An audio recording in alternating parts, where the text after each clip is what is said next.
এতটুকু দেখেই হয়তো আপনি ভয় পেয়ে গেছেন, কিন্তু আমি হলফ করে বলতে পারি এখনো আপনার অনেক কিছুই অজানা। শুধুমাত্র আজ থেকে 2 বছর আগের কথা ধরলেও আপনার হাতে এই মুহূর্তে যদি 100 টাকার একটা নোট থাকে, সেটা আর 100 টাকা নেই, হয়ে গেছে মাত্র 65 টাকা। কারণ কি? সুদ ভিত্তিক অর্থনীতি। আপনি কি জানেন আপনার মাথায় এই মুহূর্তে ঋণের বোঝা কত? আমি বলে দিচ্ছি। কালের কণ্ঠ, 5 এপ্রিল 2024। হেডলাইন, মাথা পিছু ঋণ বেড়ে 1.5 লাখ টাকা।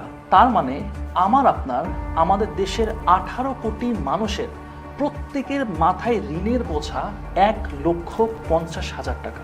সব মিলিয়ে বাংলাদেশের বিদেশি ঋণের পরিমাণ দাঁড়িয়েছে $5,700 কোটি, বা পার ক্যাপিটাল লোন হচ্ছে এখন 1,50,000 টাকা। 3 বছর আগে বাংলাদেশের মাথাপিছু ঋণ ছিল 1 লাখ টাকা। আপনার মাথায় ঋণের বোঝাটাই যদি এত বিশাল হয়, তাহলে সুদের হিসাবটা কত ভেবে দেখেছেন? হযরত মুহাম্মদ সাল্লাল্লাহু আলাইহি ওয়াসাল্লাম বলেছেন, মানুষের উপর এমন এক যুগ আসবে যখন কেউই সুদ খাওয়া ছাড়া থাকবে না। যদি কেউ সুদ নাও খায়, তবুও সুদের ধোঁয়া বা ধুলোবালি তাকে স্পর্শ করবে। তাহলে কি আমরা এখন সেই যুগেই বসবাস করছি, যে যুগের কথা হযরত মুহাম্মদ সাল্লাল্লাহু আলাইহি ওয়াসাল্লাম 1400 বছর আগে আমাদেরকে বলে গেছিলেন?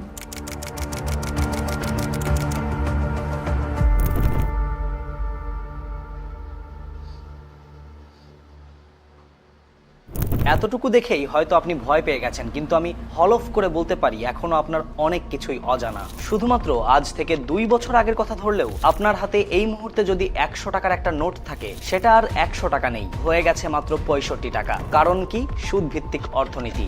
পাবনায় 25 থেকে 30 হাজার টাকা ঋণের মামলায় 12 জন কৃষককে পাঠানো হয়েছে কারাগারে। কারণটা কি জানেন? সুদ ভিত্তিক অর্থনীতি। সাভারের আশুলিয়ায় ঋণ শোধ করতে না পেরে অপমানে এক মধ্যবিত্ত হোটেল ব্যবসায়ী করেছেন আত্মহত্যা। কারণ কি?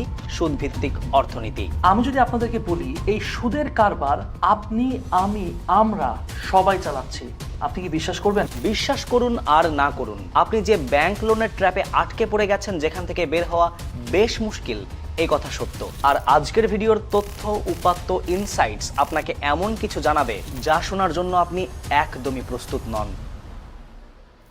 আপনার আমার ঋণের এই বোঝা কে তৈরি করলো? কিভাবে এত সুদের ঘানি আমাদের টানতে হচ্ছে? এই প্রশ্নের উত্তর খুঁজতে আমাদের বেশ কয়েকটি ধাপে কেস স্টাডি প্রয়োজন। কেস স্টাডি এর প্রথম প্রশ্ন, একজন মানুষের বেঁচে থাকার জন্য কি কি লাগে? উত্তর হিসেবে খুবই সহজেই বলা যায় খাদ্য, বস্ত্র, বাসস্থান, শিক্ষা আর চিকিৎসা, অর্থাৎ মানুষের মৌলিক চাহিদাগুলো।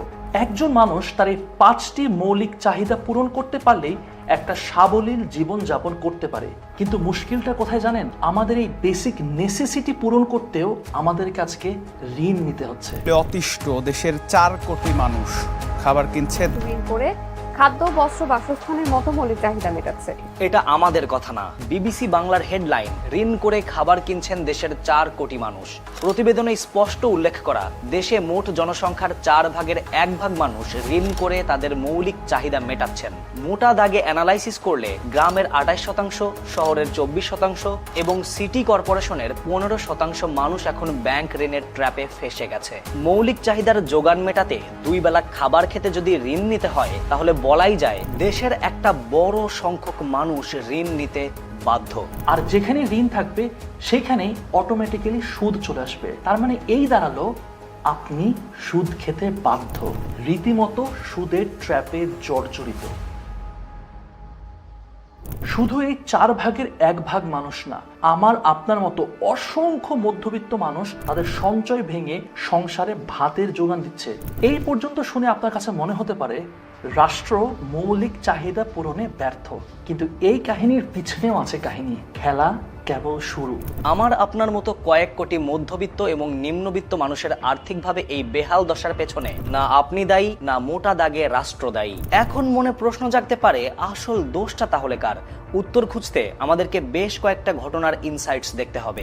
সাল 2012, নামি দামি প্রতিষ্ঠান হলমার্ক গ্রুপ সোনালী ব্যাংক সহ 26টি ব্যাংক থেকে ঋণ নিল 4,000 কোটি টাকা। And guess what happen after that? Hallmark group এখন পর্যন্ত একটা টাকাও পরিশোধ করেনি। সাল 2013, সরকারি খাতের একটি ব্যাংক সহ 5টি ব্যাংক থেকে 1,200 কোটি টাকা ঋণ নিয়েছে বিসমিল্লাহ group. And again guess what?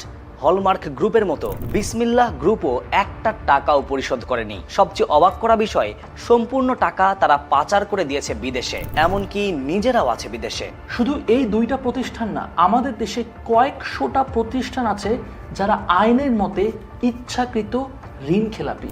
Jugantor পত্রিকার হেডলাইনের ভাষায় বললে, ঋণ খেলাপি বর্তমানে নতুন এক ব্যবসা। এখন আপনি হয়তো এটা ভাবতে পারেন যে আচ্ছা, ধনীরা তারা ঋণ দিক না দিক আমার যায় আসে না কোনো, কারণ আমি তো সেই দেশের 1/4 মানুষের মধ্যে পড়ি না যাদের এই বেসিক নেসেসিটি মিট করার জন্য লোন নেওয়া লাগে।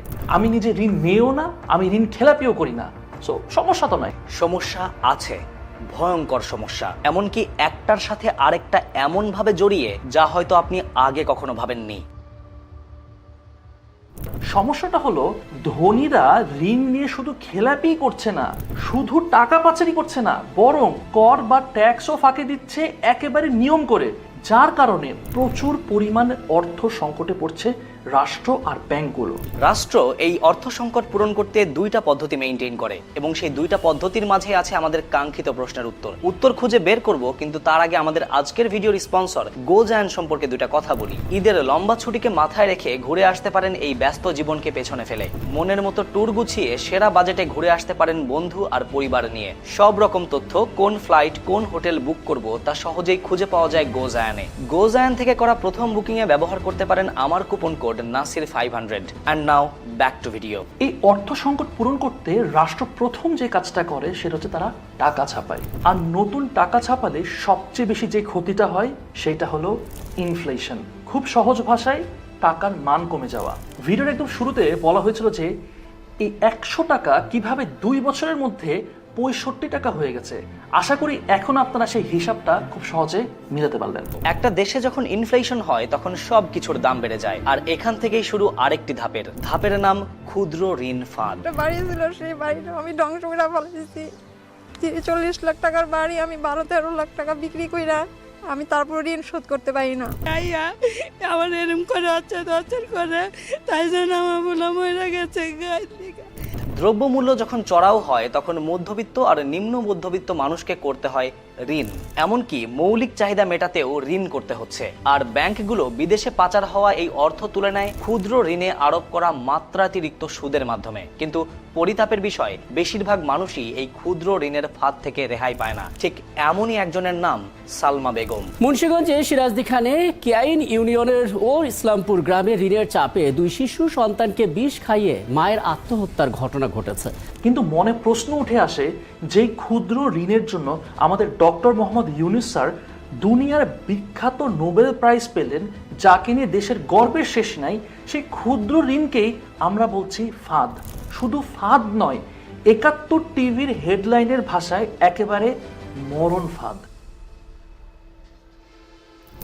হ্যাঁ বলছি, কারণ শুধু সালমা বেগম না, প্রচলিত ব্যাংকের সুদ হার কিছুটা কম হলেও সেখান থেকে ঋণ পাওয়া সহজ না, যার ফলে দেশের প্রচুর মানুষ উচ্চ সুদ হারে অপ্রচলিত ব্যক্তিখাত এবং এনজিও থেকে ঋণ নিচ্ছেন। ওই ঋণের সুদ আর কিস্তি পরিশোধ করতে গিয়ে এখন তারা দিশেহারা। গত রোববার ঋণের টাকা শোধ করতে না পেরে নাটোরের লালপুরে আলামিন নামে এক ভদ্রলোক আত্মহত্যাও করেছেন।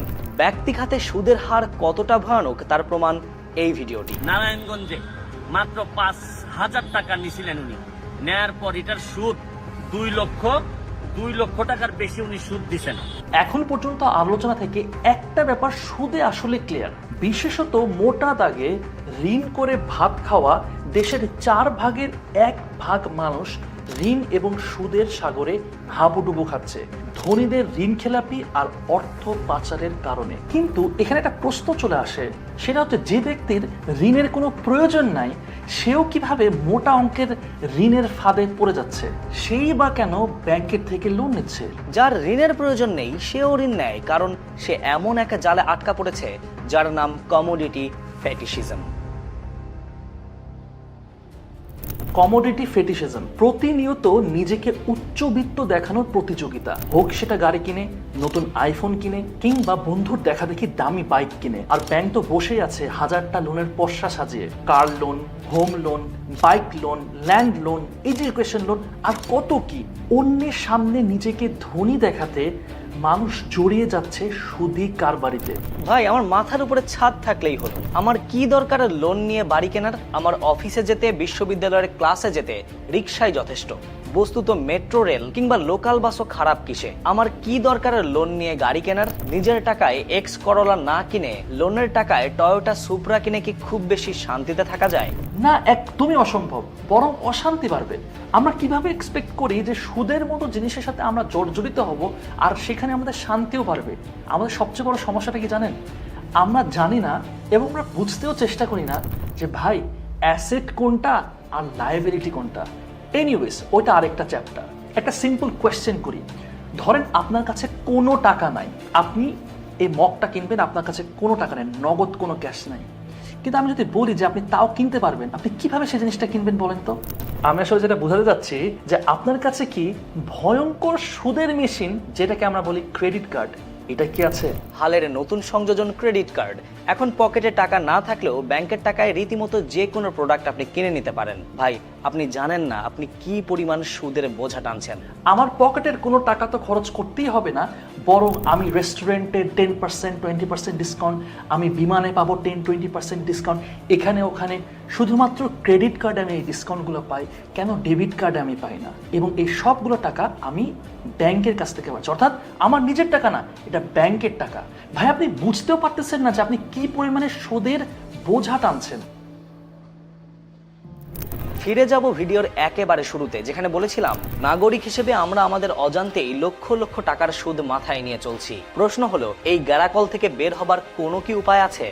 বর্তমানে বিশ্বের ক্যাপিটালিস্টিক সোসাইটির কথা যদি আমরা চিন্তা করি, তাহলে জাতি হিসেবে এই সুদের চক্র থেকে আমরা বের হতে পারবো না। যতবার উচ্চবিত্ত দুষ্টু ধনী লোকরা ঋণ নিয়ে খেলাপি করবে, যতবার তারা দেশের টাকা বিদেশে পাচার করবে, যতবার তারা ট্যাক্স ফাঁকি দিয়ে চলবে, ততবার আমরা আরো বেশি করে সুদের ফাঁদে আটকে যাব।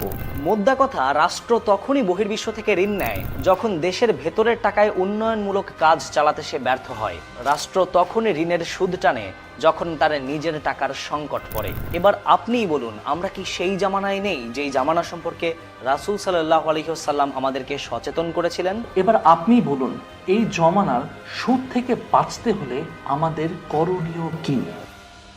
ভিডিওটি ভালো লাগলে সাবস্ক্রাইব করে পাশে থাকবেন।